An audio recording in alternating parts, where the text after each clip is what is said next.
Assalamualaikum warahmatullahi wabarakatuh. Jumpa kembali dengan podcast Universitas Andalas yang memberikan informasi, edukasi, dan inspirasi.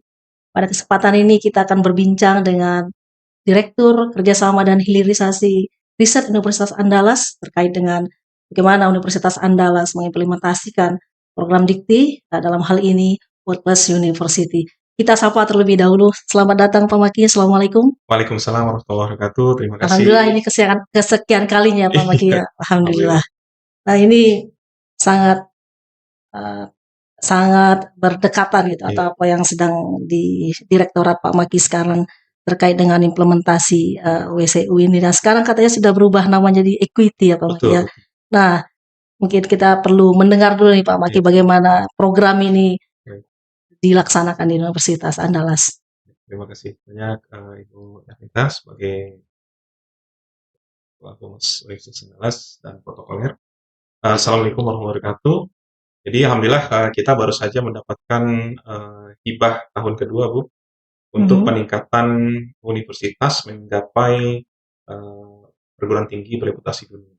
mhm, Di tahun kedua ini pemerintah merubah nomenklatur program mhm, dari program WCU atau World Class University menjadi mhm, program Equity, yaitu Program of Enhancing Quality in Education for International Recognition, mhm, disingkat Equity.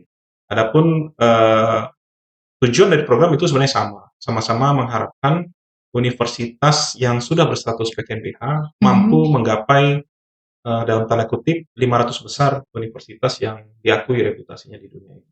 mhm, Nah, berbagai program yang dicanangkan melalui program tahun lalu, seperti misalnya WCU, mhm, itu memang diarahkan supaya universitas memiliki jejaring internasional. Karena itu adalah salah satu basis awal dari kita program. menggapai rekognisi internasional. Makanya pada tahun lalu kita menitik beratkan pada pengembangan jaringan, Mhm, baik itu jaringan akademisi ya, dosen bertemu dengan mitranya di luar negeri, dengan mendatangkan mereka ke UNAN, mhm, melihat proses belajar mengajar di UNAN, berbagi ilmu, berbagi pengetahuan, dan berbagi informasi terkait misalnya proyek-proyek melalui pendanaan badan badan keuangan dunia. Kemudian kita juga ingin membuka wawasan calon mahasiswa pasca sarjana, mhm, sehingga banyak kita datangkan itu mahasiswa-mahasiswa yang berpotensi untuk menempuh studi lanjut di UNAN. mhm, Nah, itu kita datangkan melalui pendanaan WCU, total itu alhamdulillah sekitar 84 orang mhm, mahasiswa yang kita datangkan, dan untuk dosen asing itu alhamdulillah di angka 39 orang Bu. mhm, Kebetulan kita dapat perpanjangan kemarin 1 bulan, sehingga kita masih sempat menambah 3 orang lagi dari 36 menjadi 39. Di lain pihak kita juga mengembangkan komunikasi dengan stakeholder UNAN, karena itu merupakan salah satu iya, kunci universitas kita direkognisi. Kalau kita mhm, mau direkognisi di internasional, berarti kita harus direkognisi di level nasional dahulu. mhm, Oleh karena itu kita berdiskusi dan melakukan hubungan yang sangat baik dengan para alumni UNAN sebagai mhm, pihak-pihak yang dapat dikatakan memberikan rekognisi kepada alma maternya, bahwa Universitas Andalas itu adalah universitas yang memang berkualitas baik dan memberikan dampak pada karir mereka ataupun bisnis usaha. mhm, Yang ketiga itu adalah kita mengembangkan suatu pengembangan sarana dan prasarana. Memang dana yang kita terima tahun lalu itu cukup terbatas, dan untuk pengembangan sarana dan prasarana ini sudah ditekankan tidak boleh digunakan untuk renovasi ataupun pembangunan. mhm, Sehingga kita hanya dapat terfokus kepada pengadaan peralatan yang dapat mendukung, seperti pengadaan smart classroom yang telah ditempatkan di 5 lokasi, mhm, yaitu di UPT Bahasa, Fakultas Ekonomi, Fakultas Pertanian, Fakultas Teknik, dan juga satu lagi di Pascasarjana. mhm, Dan selanjutnya adalah peralatan-peralatan pendukung untuk laboratorium di program studi yang sedang dalam proses mencapai akreditasi internasional mhm, atau bahkan sudah memperoleh akreditasi internasional. Dan itu kita juga berikan bantuan ke beberapa laboratorium di program studi tersebut, seperti di matematika, di biologi, kemudian di program studi ilmu tanah Fakultas Pertanian. mhm, Kita juga memberikan bantuan apa namanya, pengadaan laboratorium di beberapa di program studi lain. mhm, Dan yang terpenting Kita juga mengadakan satu unit ya untuk fasilitas infrastruktur IT, informasi teknologi. Karena itu sangat mendukung gitu ya. Sangat mendukung Iya. sekali, seperti misalnya penambahan satu paket server di Direktorat Informasi Teknologi, di mana server ini nanti digunakan untuk pengembangan sistem informasi internasional Universitas Andalas, baik mempromosikan kegiatan akademik, prestasi-prestasi, capaian hasil riset, maupun rekognisi internasional, serta memudahkan calon mahasiswa atau calon dosen atau calon mitra kita mempelajari apa sih keunggulan dari Universitas Andalas yang layak dijadikan sebagai dasar kerjasama. Dan ini alhamdulillah selain pakai server itu kita juga mengadakan lebih kurang 120 unit komputer, Bu. 120 unit komputer ini disebar di beberapa lokasi seperti di Untuk mendukung UPT Bahasa, mendukung ya, dan itu langsung dimanfaatkan kemarin Iya. pada saat ujian tes berbasis ujian tulis ya, ya, UTBK, TBK. dan juga program seleksi masuk SIMA. Alhamdulillah begitu diadakan langsung dimanfaatkan gitu. Dan ini sangat terasa. Nah, dengan fasilitas ini kita mengharapkan di tahun yang akan datang kita bisa mengadakan kelas paralel internasional. Kita sudah punya dosen yang dikenal, yang telah didatangkan tahun ini. Kita sudah tahu dosennya, mata kuliah apa yang diajarkan. Nah, mata kuliah yang mungkin sebanding, setipe, atau bahkan betul-betul sama, itu bisa dilaksanakan secara paralel. Kelas internasionalnya ada di misalnya Universitas Kobe, Jepang, mengajar mata kuliah yang sama dengan yang ada di UNAN. Nah, dosennya itu bisa berinteraksi melalui smart classroom. Jadi dosen Jepang itu menerangkan pelajaran yang juga diikuti oleh mahasiswa di UNAN. Nah, nanti dosen dari UNAN menjelaskan tentang pelajarannya yang sama dan diikuti oleh mahasiswa dari Universitas Jepang tersebut. Iya. Nah, ini adalah suatu hal yang dapat dikatakan terobosan yang kita harapkan berdampak di program tahunan. Sedangkan program tahun ini itu ditekankan untuk meningkatkan visibilitas. Jadi kalau tahun lalu kita membangun dasar kerjasama, kalau sekarang kerjasama itu harus diimplementasikan supaya UNAN itu lebih dikenal. Nah, kegiatan-kegiatan yang akan menjadi ujung tombak kita di tahun ini itu adalah menginternasionalkan dosen dan mahasiswa. Menarik ini Pak Maki, karena kan kata kunci dari equity atau SEU tadi bereputasi internasional. Diakui bahwa memang memiliki reputasi internasional. Nah, jadi supaya dosen ini internasional ya, kita buatlah kegiatan-kegiatan yang memang skalanya internasional, melibatkan dosen UNAN dan juga dosen di luar Indonesia. Dan itu sudah terukur jelas capaiannya, yaitu meningkatkan pengembangan Tridharma untuk mendukung reputasi internasional. Menarik ya Pak Maki ya. Seperti yang disampaikan Pak Maki tadi, sebetulnya UNAN sudah siap untuk mengarah ke sana gitu ya. Tapi tadi dana itu tidak bisa digunakan untuk infrastruktur ya Pak Maki, hanya untuk SDM. SDM. Sayangnya memang tidak diperbolehkan. Ya, kalau secara kesiapan kita gitu Pak Maki dalam menyambut, mengimplementasikan equity ini, nah dari aspek kan segala berstandar internasional itu dilihat dari semua sisi, gitu. SDM-nya, fasilitas tadi fasilitas sudah disampaikan, kemudian juga penerimaannya gitu ya. Nah, kalau dalam 1 tahun mengelola ini seperti apa pengalaman Pak Maki? Baik, terima kasih banyak Jadi pengalaman pertama itu sangat berharga, Bu. Jadi saat kita memulai kegiatan tahun lalu itu sebenarnya tingkat kepercayaan diri ini masih belum tinggi. Karena kita lihat ya, selama ada tamu asing di UNAN, itu pasti akan menggunakan ruangan kerja, ruangan rapat, laboratorium, dan standarnya internasional gitu ya. Yang terpenting kamar kecil, Bu. Ini bagaimana ini? Standar internasional kita kan tidak mungkin direnovasi dalam waktu cepat. Disulap dengan waktu. Ya. Sementara mereka sudah ada agendanya. Iya, mereka sudah ada jadwal kedatangannya, sudah ada time frame-nya. Nah, jadi memang kita banyak berkomunikasi dengan fakultas, Bu, dan program studi. memang tidak selalu dapat bertemu dengan seluruh studi ataupun seluruh fakultas, namun kita menyampaikan beberapa eh, informasi dan mendapatkan masukan dari fakultas. Nah, misalnya nanti untuk ruangan kerja tuh di mana? Di fakultas teknik misalnya, di mana ditempatkan? Di fakultas ilmu budaya di mana ditempatkan dosen asing itu? Di fakultas teknologi pertanian, di fakultas pertanian, di fakultas peternakan. Hampir seluruh fakultas ini mendapatkan atau memanfaatkan program tahun lalu, program World-Class University, untuk mengundang tamu asing ya, dosen asing yang memang mereka dapat dikategorikan sudah international recognized lah, dosen-dosennya ini sudah banyak berkecimpung di kegiatan-kegiatan internasional, dan itu banyak disiasati misalnya mengorbankan ruang rapat sebagai ruangan kerja gitu ya, Demi demi memfasilitasi, memfasilitasi melayani ya. Artinya kalau orang Indonesia ini kan kreatif nih, nggak ada rotan akar pun jadi gitu kan, nggak ada ruang visiting lecture, ruang rapat pun jadi gitu kan. Kemudian juga untuk keperluan kamar kecil itu difasilitasi misalnya yang biasa digunakan oleh dosen-dosen. Kemudian kita juga membentuk suatu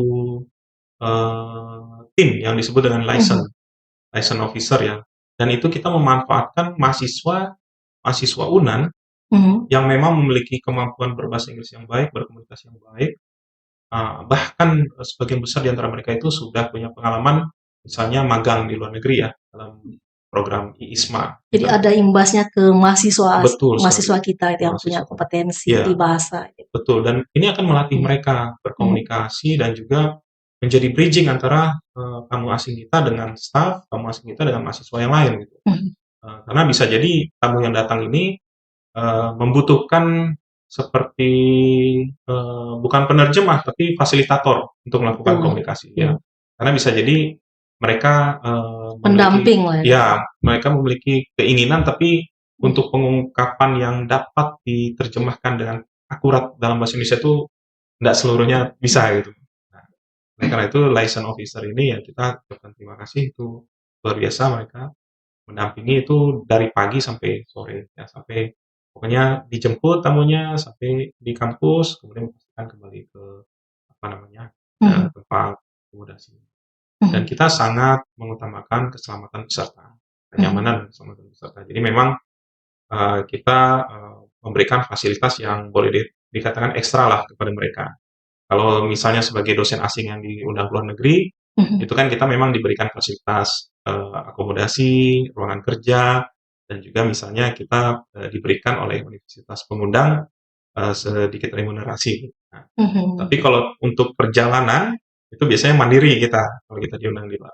Nah, ini karena kita mengundang tamu ke dalam dan memang sudahlah adat budaya kita, adat timur itu yang mengutamakan penghormatan terhadap tamu, maka kita tambah ekstra pelayanan yaitu antar jemput. Dan ini ada plus minusnya memang. Plusnya itu adalah kita memberikan rasa kenyamanan dan keamanan bagi yang bersangkutan dan mereka bisa tiba tepat waktu. Ya, lebih mudah kita mengontrol. Betul, mereka akan terpaksa kita jemput jam 7 karena Anda 7.30 harus sudah sampai di kampus UNAN. Mau tidak mau mereka turut gitu kan. Sedangkan minusnya ya tentu itu akan memberikan beban kerja kepada tim ya untuk mengatur penjemputan, jadwal, lokasi dan ya. Kalau boleh tahu Pak Waki, negara mana saja yang sudah mengirimkan atau bekerja sama dengan program ini?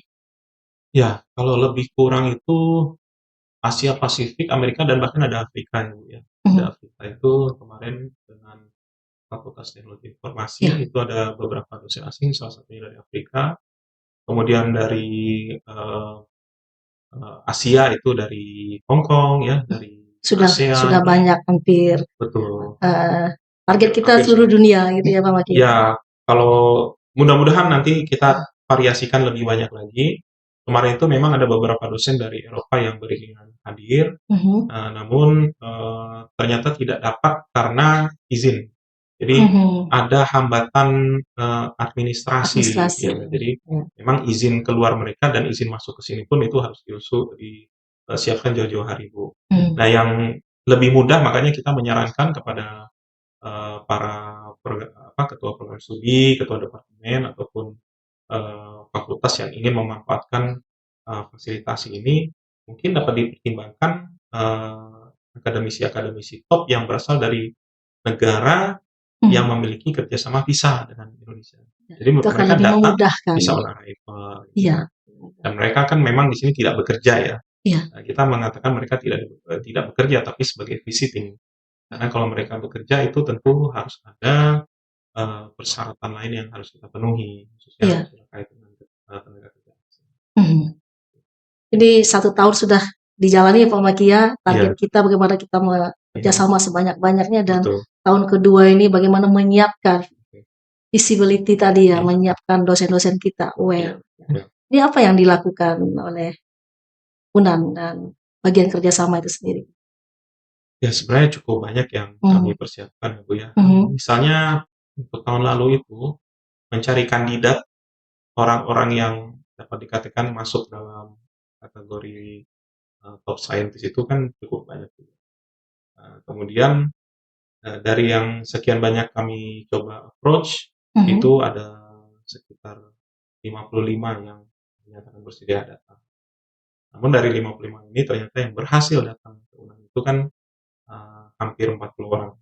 Jadi kita bisa lihat di sana bahwa untuk mendatangkan sekian, itu kita harus menyiapkan 20 lipat jumlah personel. Betul. Atau kandidat yang akan diundang.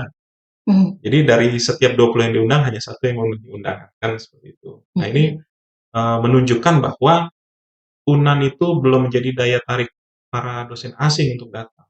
Dan itu PR besar. Itu PR besar. PR besar ya. Jadi kalau kita ingin menjadi universitas yang diakui reputasinya internasional, itu parameternya mudah saja. Kalau kita mengundang, orang akan berinisiatif untuk datang. Kalaupun tidak diundang, orang akan minta untuk datang. Kan seperti itu. Tapi kalau kita mengundang orang dan ternyata mereka masih memiliki pertimbangan yang cukup besar ya untuk menghadiri undangan tersebut, maka itu menjadi satu parameter juga bahwa UNAN dalam level internasional itu perlu lebih mengenalkan diri lebih banyak. Dari PTNBH yang ada di Indonesia ini, trennya seperti itu atau bagaimana Pak Maki? Jadi bagaimana ketika kita mengundang mereka langsung excited gitu ya, memenuhi di tren-tren di PTNBH, perguruan tinggi PTNBH lain gitu. Baik.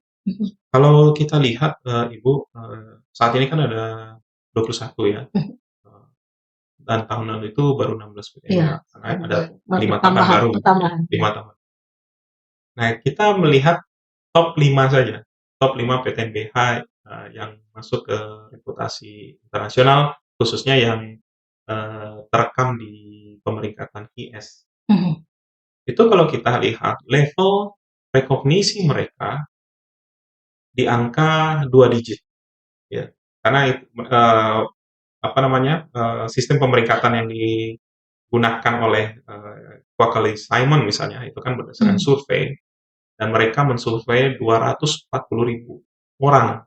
Dan setiap orang ini punya jabatan yang tinggi, atau akademisi yang terkenal, atau jumlah publikasi yang sangat berdampak. Artinya setiap orang dari 240.000 ini adalah orang-orang yang memang memiliki kemampuan penilaian yang bagus.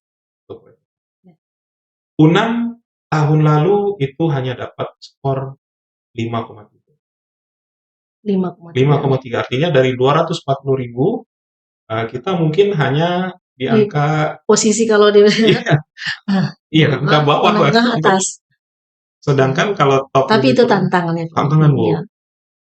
Universitas lainnya kita contoh misalnya kemarin UGM ya yang tertinggi itu sudah di angka 50 lebih. Artinya 10 kali lipat orang mengenal UGM daripada UNAN. Dan itu adalah rekognisi. Jadi, dan mereka juga sudah lama melakukan. Ya, mereka kita sudah lama melakukan. Tahun kemarin. Kita baru sekali ya. Langsung dapat skor begitu. Nah, dengan pelaksanaan tahun lalu, kita kan berupaya juga untuk meningkatkan rekognisi ini. Pada tahun ini 2023 itu berdasarkan hasil survei QS, angka kita naik 44%. Jadi dengan ada peningkatan rekognisi internasional tadi naik Posisi naik kita. 44%. Tapi masih belum cukup untuk mengejar UGM Mhm. yang 10 kali lipat kita atau 1000% Iya. kan. Larinya harus lebih Iya. Jadi cepat lagi gitu. untuk kalaupun dia diam saja di sana, kita mengejar angka 1000% itu 25 tahun baru terkejar kan. Oh, Itu kalau kita setiap tahun 40%, 40%, Sen. 40%, 25 tahun lagi baru kita sama terkenalnya dengan UGM. Kan itu suatu hal yang cukup berat, Bu. Artinya Mhm. kita harus punya strategi lain nih. Jadi kita nggak hanya memperkenalkan, tapi kita mengajak mereka. Mengajak. Nah, ini menarik nih Pak Maki, Iya, bagaimana strategi iya, yang dilakukan untuk tadi iya. kalau kita biasa-biasa saja 25 tahun harus mengejar ya.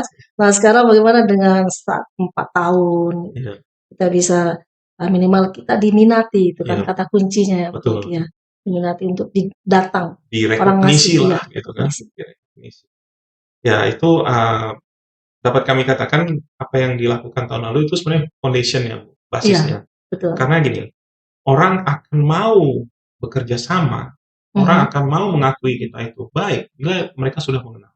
betul. Dan paling mudah memperkenalkan itu Punya adalah dengan kesan ya. memberikan kesan yang baik. Iya. Jadi kita mengundang ke sini, Mhm, kita ya istilahnya berikan pelayanan terbaik yang bisa diberikan oleh UNAM walaupun serba terbatas gitu ya. mhm. Namun demikian pada saat mereka kembali itu kita meminta apa istilahnya kalau kalau kita dagang online itu kan ada Ya, tingkat kepuasan itu. tingkat kepuasan ya, Iya, tingkat kepuasan ya. iya, Nah, tingkat kepuasan. Nah, iya. itu masing-masing kita Penilaian lah ya, penilaian penilaian. terhadap apa yang dirasakan. Jadi memang kita menanyakan kepada mereka apa yang Mhm, dirasakan selama hadir di UNAM.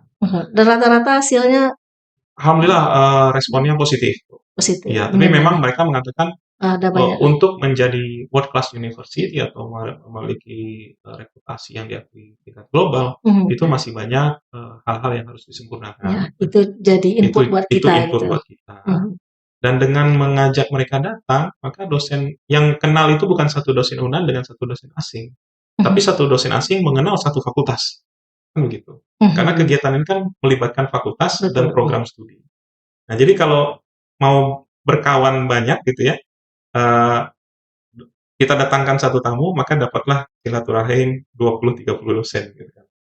Mhm, 20-30 dosen ini nanti kita harapkan akan menjadi lokomotif yang atau promotor yang aktif bagi UNAN ke depannya pada setiap prodi untuk menjadi pionir pembuka jejaring.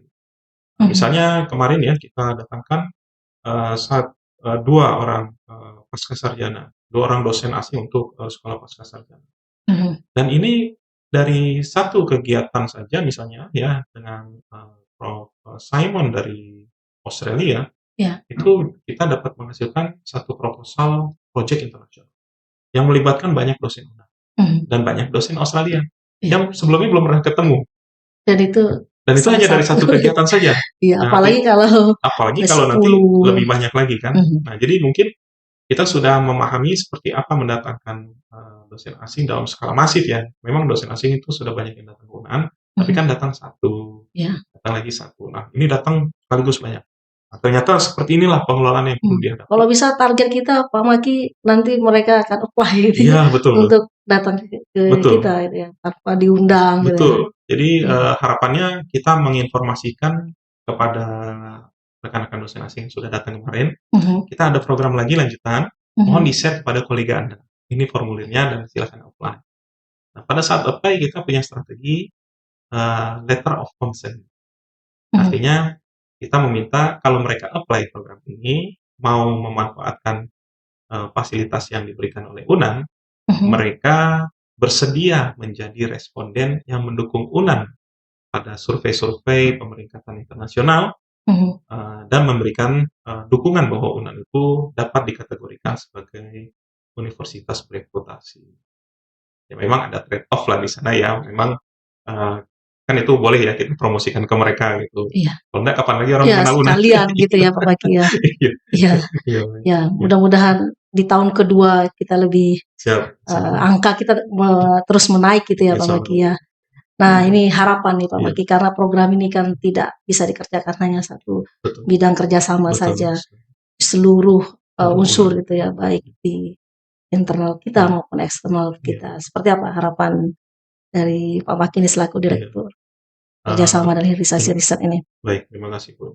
Untuk harapan ke depannya adalah keaktifan ataupun partisipasi dari program studi maupun fakultas itu untuk terlibat lebih dari awal, Bu.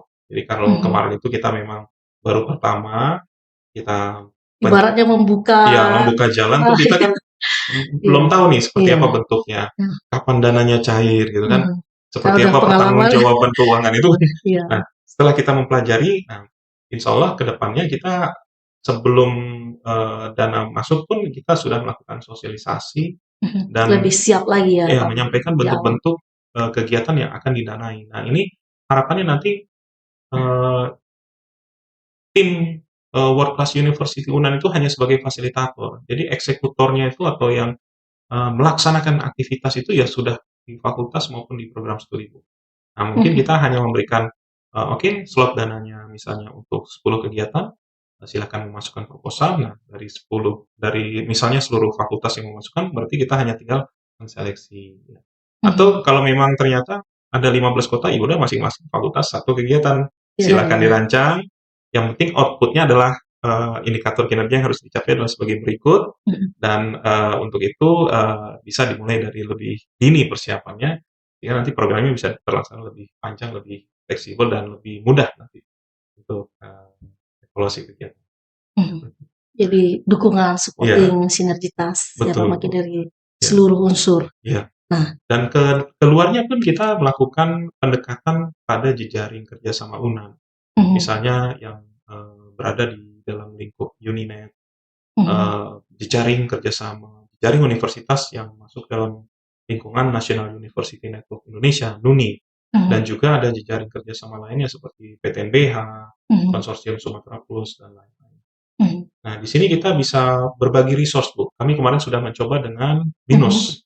Jadi makanya ada kegiatan webinar-webinar yang di situ ada nama BINUSnya. Karena kita menggunakan sumber daya dosen asing yang diundang oleh BINUS, dan UNAN pun misalnya memanfaatkan dosen asing yang diundang UNAN untuk dimanfaatkan oleh BINUS. Jadi lebih banyak, tapi budget ataupun dana yang dikeluarkan itu bisa cost sharing kan, gitu. Efisien. Lebih efisien ya Pak Maki ya, dan itu kedepannya akan diperbanyak seperti model-model pola seperti itu. Betul sekali, karena kalau kita lihat Bu, universitas yang sudah peringkat dunia tinggi atau rekomendasinya tinggi seperti top 5 lah, UI, Bandung, Bogor, kemudian Gajah Mada ya, dan Airlangga, itu jumlah dana yang diterima itu bisa 5-6 kali lipat dari UNAN gitu kan. Dan kalau kita dengan dana yang lebih sedikit, terus skornya tertinggal jauh, harus mengejar, berarti itu 4 kali ekstra. Iya, harus dicari terobosan-terobosan ya. Betul. Ya, dengan salah satunya kolaborasi Iya, dengan jadi tinggi. ya sudahlah, kita bekerja sama, ya tolong dong misalnya kalau di sana ada kegiatan kita ikut sertakan. Nanti kalau di sini boleh deh gitu kan. Cuma ya nggak mungkin 1:1, Bu. Karena jumlah dosen asing mereka saja tuh sudah ratusan. Kalau 1:1 kan nggak kuat tuh gitu.